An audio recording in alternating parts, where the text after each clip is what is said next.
Bien, bonjour tout le monde et merci d'être au rendez-vous de la vidéo YouTube les news musicales du week-end. Voilà, désormais vous aurez soit la news musicale, soit la news littéraire, soit la news cinématographique. Aujourd'hui, on va se consacrer à la musique avec les sorties de ce week-end. Et ce week-end n'est pas trop chargé dans les sorties.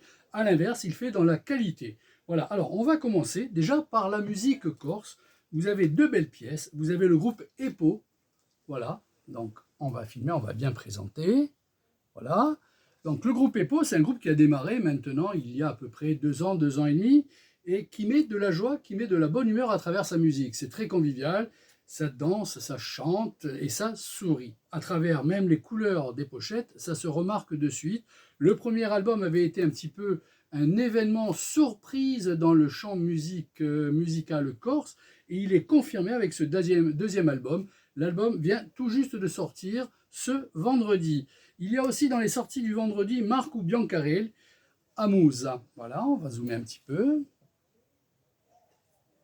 Alors là, l'artiste, lui, se distingue sur des sonorités assez, des mélodies, je dirais plutôt très douces, et qui montent. C'est quelqu'un qui, quand j'ai discuté avec lui, me faisait part un petit peu de cette musique qu'il a un petit peu bercée. Il était bien sûr dans le chant corse traditionnel, mais aussi dans le rock, avec des morceaux tels que Scorpion, Deep Purple, tout ça. Et ça se retrouve pas forcément dans le rythme, mais dans les montées par rapport à certains refrains et des guitares qui arrivent derrière et qui travaillent bien sur des solos bien sûr électriques. Donc ça sera les deux conseils dans le chant corse du week-end, le groupe EPO avec son deuxième album et Marco Biancarel, l'album Amuse qui vient tout juste de sortir. Maintenant on part dans le monde de l'international music avec The Waterboys. Un grand groupe, hein. Ça fait 30 ans que ça existe, donc c'est un groupe qui a été vraiment chahuté à travers un petit peu aussi beaucoup de sorties d'albums de différentes couleurs musicales, mais aussi un artiste, Mike Scott, qui a fait une carrière solo quand ça lui plaisait et qui laissait un petit peu tomber le groupe. Voilà. Donc, mais ils reviennent très fort puisque pour moi c'est carrément le coup de cœur du week-end. Et ce coup de cœur, vous le voyez sur la pochette, comme dans le nom, c'est ni plus ni moins que le groupe Waterboys qui vous présente la vie, les hauts, les bas de Denis Hopper. Denis Hopper, bien sûr, vous l'avez connu au cinéma à travers plusieurs films.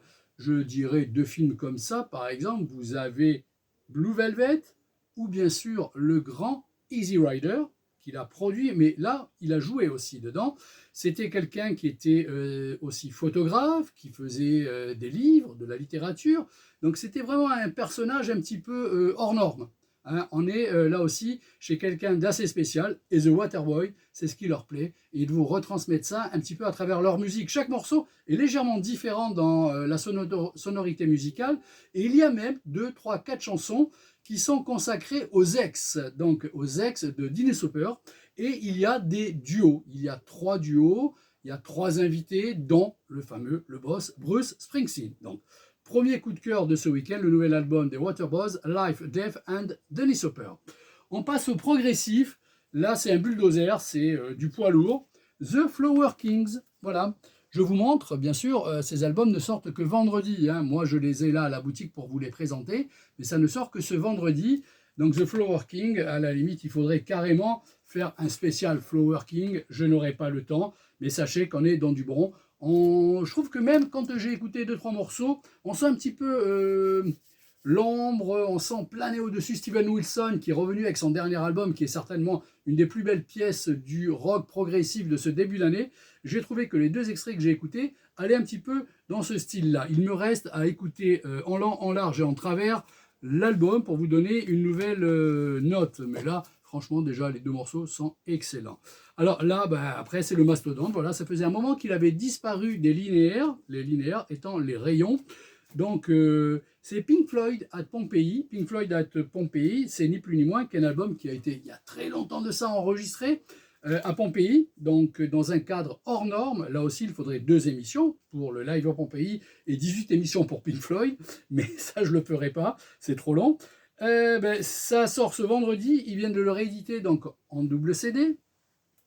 Vous avez aussi le DVD, vous avez aussi le Blu-ray, et vous avez bien sûr le double vinyle superbe pochette qui s'ouvre, tout, voilà. Donc, Live à Pompéi, Pink Floyd, là encore, c'est le très gros morceau de ce week-end. Voilà, ça c'était l'actualité musicale de ce week-end, et comme j'ai été un peu trop sérieux, il faut toujours que je termine par une bêtise, c'est les blagues à deux balles que vous retrouvez dans mes émissions en radio sur Frequenza Nostra.